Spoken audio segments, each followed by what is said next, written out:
एक समय था जब भारतवर्ष अखंड था, समृद्धि का जीता जागता मूर्त रूप था।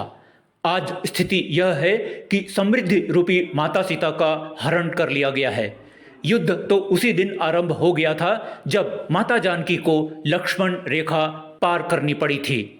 युद्ध तो चल रहा है, अर्थ युद्ध। वह सिद्धि कैसे आएगी ताकि हम अर्थ युद्ध के लिए वानर सेना बन सकें? इस प्रश्न का उत्तर है श्री सिद्धि 121 पद्धति। सिद्धि प्राप्ति की यात्रा के लिए एक पद्धति, सकाम निष्काम साधना के बीच संतुलन बनाए रखने के लिए एक पद्धति। Here I'd like to draw your attention to this particular phase. युद्ध तो उसी दिन आरंभ हो गया था जब माता जानकी को लक्ष्मण रेखा पार करनी पड़ी थी। युद्ध तो चल रहा है, अर्थ युद्ध। इन थोड़े शब्दों के माध्यम से स्मरण कराने का प्रयास किया गया है कि जिस प्रकार माता सीता के लक्ष्मण रेखा पार करने के साथ ही एक प्रकार से युद्ध का आरंभ हो चुका था, ठीक उसी प्रकार समृद्धि रूपी माता सीता का अखंड भारतवर्ष से बार बार दोहन किया गया है। The repeated events of plunder of the wealth from India is worth educating ourselves for. अखंड भारतवर्ष से जिस प्रकार संपदा का बार बार दोहन और लूट हुआ है, इतिहास इस बात का साक्षी है।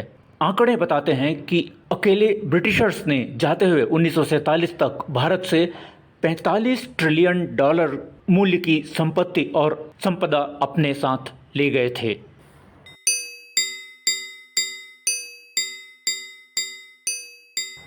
अध्याय 1, भूमिका। सामान्य जीवन जीने के लिए आवश्यक व्यक्तित्व, कौशल और परिस्थितियां तो हमें जीवन, परिवार, शिक्षा आदि से पैकेज में मिल ही जाती हैं, किंतु जब हमें अत्यंत जटिल समस्याओं को सुलझाना हो अथवा इतने बड़े संकल्पों पर काम करना हो जो हम मात्र अपनी सीमित बुद्धि और शारीरिक परिश्रम पराक्रम से नहीं साध सकते, तब हमें सिद्धि की आवश्यकता पड़ती ही है। श्री सिद्धि 121 श्री हनुमान नामक दिव्य तत्व से जुड़ने की एक पद्धति है। जो व्यक्ति इस श्री सिद्धि पद्धति का पालन करते हैं, उन्हें अपनी क्षमताओं और अपनी आकांक्षाओं के बीच अंतर अनुभव नहीं होगा। सबसे महत्वपूर्ण बात यह है कि इस पद्धति का पालन करने वाले साधक सर्वज्ञ श्री हनुमान तत्व के साथ एकाकार होंगे। हमारे पुराने पाठकों को ज्ञात होगा कि अद्वित थिंक टैंक जटिल किंतु महत्वपूर्ण समस्याओं के निराकरण हेतु कार्यरत है। ऐसी समस्याएं जिन्हें अभी तक ठीक से परिभाषित नहीं किया जा सका है, किंतु जिन्हें टाल देना भी उचित नहीं है। इसी तारतम्य में यह पुस्तक निम्नांकित समस्याओं को सुलझाने हेतु एक पहल है। जन सामान्य को जो जीविकोपार्जन की उलझन और संघर्ष में फंसा हुआ है, उसे मेरी आय मेरा परिवार के चक्रव्यूह से बाहर समष्टि के प्रति साझा अर्थात कलेक्टिव उत्तरदायित्व का निर्वाह करने के लिए कैसे जागृत और प्रेरित किया जाए।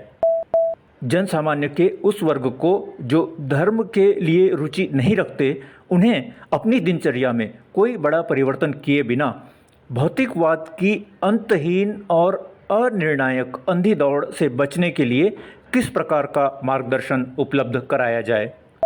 जब आज समय ऐसा है कि प्रत्येक क्रियाकलाप का एक आर्थिक पक्ष होता ही है, ऐसे समय में अर्थ का धार्मिक पक्ष कैसे स्थापित किया जाए। जन सामान्य में व्याप्त हो रहे चारित्रिक पतन जैसे आलस्य, उदासीनता, लोलुपता, उद्दंडता, अक्खड़पन, दंभ, असमय कामुकता, ईर्ष्या, द्वेष आदि को कैसे थामा जाए। यदि ऐसा हो सका तो भ्रष्टाचार और अपराध आदि को भविष्य में नियंत्रित किया जा सकेगा।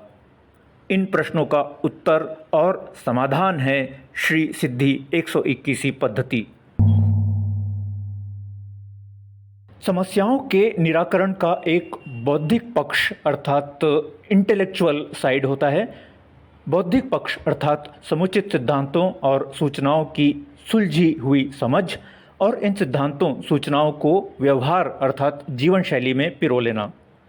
किंतु समस्याओं के निराकरण का एक दूसरा पक्ष भी होता है, समग्रता अर्थात इन्फिनिटी के प्रति समर्पण और प्रेम।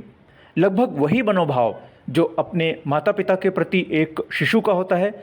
समर्पण और प्रेम के इस भाव को यथासंभव मैं शरणागति नहीं कहना चाहूँगा, क्योंकि शरणागति शब्द से कुछ पाठक असहाय होना ऐसा अर्थ लगा सकते हैं, जबकि समर्पण और प्रेम में एकाकार होने का भाव होता है। आराध्य के साथ एकमेवता अर्थात वननेस होती है। जटिल समस्याओं के निराकरण का एक पक्ष इन तीन तत्वों के समायोजन अर्थात कन्वर्जेंस में निहित होता ही है। दैवीय योजना, कर्मचक्र और अनुकंपा। अनुकंपा अर्थात ग्रेस। अर्थात जब जटिल समस्याएं सुलझानी हो तो कुछ तो ऐसा होता है जो मानवीय मेघा अर्थात इंटेलेक्ट की सीमाओं के परे होता है। इसका अर्थ यह नहीं कि हम निरीह असहाय बन जाएं, वरन यह कि हम सिद्ध अर्थात कुशल कैपेबल होने के उस स्तर तक अपने आप को ले जाएं जहां दैवीय योजना, कर्मचक्र और अनुकंपा के साथ समन्वय, सामंजस्य, तालमेल, रिदम बन जाए। कृपया इस पैराग्राफ को दोबारा पढ़ लें। जटिल समस्याओं के निराकरण का एक पक्ष इन तीन तत्वों के समायोजन अर्थात कन्वर्जेंस में निहित होता ही है। दैवीय योजना, कर्मचक्र, अनुकंपा अर्थात ग्रेस। अर्थात जब जटिल समस्याएं सुलझानी हो तो कुछ तो ऐसा होता है जो मानवीय मेघा अर्थात इंटेलेक्ट की सीमाओं से परे होता है। इसका अर्थ यह नहीं कि हम निरीह और असहाय बन जाएं, वरन यह कि हम सिद्ध अर्थात कुशल कैपेबल होने के उस स्तर तक अपने आप को ले जाएं जहां दैवीय योजना, कर्मचक्र और अनुकंपा के साथ समन्वय, सामंजस्य, तालमेल, रिदम बन जाए। सिद्धि और कुशलता का यह स्तर प्राप्त होता है प्रयास अर्थात प्रैक्टिस और प्रार्थना अर्थात प्रेयर्स के एक साथ आने से। सिद्धि क्या होती है, इस पुस्तक के माध्यम से आगे स्पष्ट होता जाएगा, किंतु अभी आरंभ करने के लिए यह सरल और रोचक परिभाषा प्रस्तुत है। सिद्धि ऐसी अवस्था है जब हमें वह काम एकदम सहज लगने लगे जिसे पूरा करना ही है। उदाहरण के लिए, बैंक की शाखा का सफलतापूर्वक प्रबंधन सामान्य व्यक्ति के लिए कठिन काम है, किंतु 30 वर्ष का अनुभव रखने वाले बैंक मैनेजर के लिए सहज। हाईवे पर कार चलाते हुए एक व्यक्ति को पसीना आ जाता है और दूसरा व्यक्ति खिलौने के समान सहजता से कार चला लेता है। सिद्धि अर्थात काम सहज पूरा करने की क्षमता। सिद्धि का संबंध कौशल से है, किंतु सिद्धि कौशल तक ही सीमित नहीं है। वास्तव में सिद्धि कौशल होने के साथ साथ समुचित मन स्थिति होने में है। ऐसी मन स्थिति कि लोग प्रसन्नतापूर्वक हमारे साथ काम करना चाहें, हम अच्छे टीम प्लेयर बन सकें, टीम बना सकें। वास्तविक सिद्धि तो तब है जब हम अत्यंत गूढ़ अर्थात कॉम्प्लेक्स समस्याएं सुलझा सकें। ऐसी समस्याएं जिन्हें सामान्यतः लोग अपना दुर्भाग्य, नियति, डेस्टिनी मानकर हाथ खड़ा कर देते हैं, हार मान लेते हैं। कौशल होने के साथ साथ समुचित मनस्थिति, अच्छे टीम प्लेयर बन सकें, टीम बना सकें, गूढ़ समस्याएं सुलझा सकें, ये सभी गुण श्री हनुमान में कूट कूट कर भरे हैं। इसीलिए जैसा कि हम आगे देखेंगे, श्री सिद्धि 121 पद्धति का मूल आधार है श्री हनुमान तत्व के साथ एकमेवता, श्री हनुमान चालीसा का पाठ। श्री हनुमान चालीसा में आता है, अष्ट सिद्धि 9 निधि के दाता, असवर दीन जानकी माता। क्रमांक 31। अर्थात माता सीता ने श्री हनुमान को अष्ट सिद्धि और 9 निधि के दाता होने का आशीर्वाद दिया हुआ है। श्री सिद्धि 121 एक पद्धति है ताकि हम श्री हनुमान की अनुकंपा प्राप्त कर सकें और उस अनुकंपा के सहारे जटिल समस्याओं के निवारण में सिद्धि पा सकें। किंतु अधिक महत्वपूर्ण है कि हम समझें कि यह पुस्तक श्री हनुमान के लिए प्रेम भाव से सराबोर होकर लिखी हुई पुस्तक है। इस पद्धति से समस्याओं का निवारण होता हुआ दिखे या ना दिखे, सिद्धि प्राप्त होगी, संकल्प भी पूरे होंगे, समस्याओं के समाधान भी निकलेंगे। किंतु इस पुस्तक में सुझाई हुई पद्धति को मन में एटीएम सिंड्रोम रख कर ना पढ़ें, क्योंकि अपनी सीमित दृष्टि से हम जिस स्थिति या संभावना को अपने लिए अच्छा होगा ऐसा सोच लेते हैं, संभव है हमारी ऐसी सोच त्रुटिपूर्ण हो। विपरीततः ऐसा हो सकता है कि जो हमें रुचिकर या स्वीकार्य नहीं लग रहा वह हमारे लिए अच्छा हो, जैसे औषधि।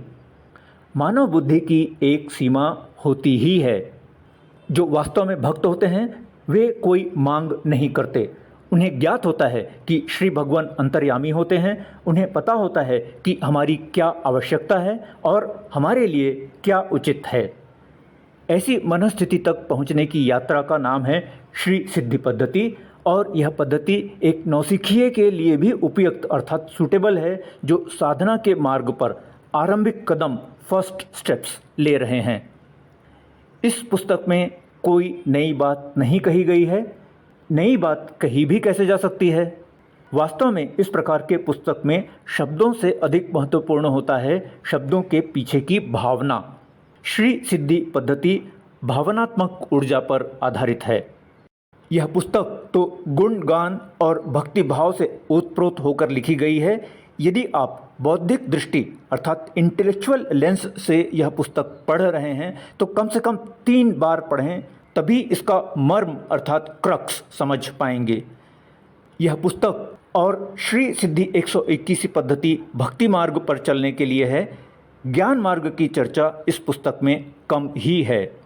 यदि आपको वैज्ञानिक दृष्टिकोण समझना ही है तो अध्याय 8 और उपसंहार 2 पृष्ठ 177 देखें। आगामी अध्याय में श्री सिद्धि 121 पद्धति के 2 चरण। प्रथम चरण है 10 वर्ष का अभ्यास और द्वितीय चरण है श्री सिद्धि संचालन। यदि चाहें तो पृष्ठ 174 पर 3 बिंदुओं में श्री सिद्धि पद्धति का सारांश पढ़कर आरंभ करें। जय सिया राम।